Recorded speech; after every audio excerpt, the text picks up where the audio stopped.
Schönen guten Morgen, liebe Leute. Was sagt uns heute Andachtsbüchlein? Lesen wir: Fürchtet euch nicht und erschreckt nicht, seid getrost und unverzagt. Grausam erscheint diese Verfolgungsjagd der Feinde Israels, doch Gott selbst hat sie in ihre Hände gegeben.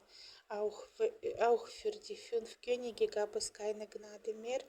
Schrecklich war ihre Hinrichtung, aber ebenso wird der Herr allen euren Feinden tun, gegen die ihr kämpft. Gottes Gerichte sind auch heute hart über jene, die selbst voller Brutalität sind und Jesus Christus verwerfen. Darum, liebe Leute, wir sollen Jesus Christus lieben mit unserem ganzen Herzen, unserer ganzen Seele. Und unsere Mitmenschen sollen wir lieben, wie wir uns selbst lieben, liebe Leute.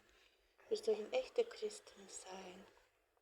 Seid gesegnet alle. Amen.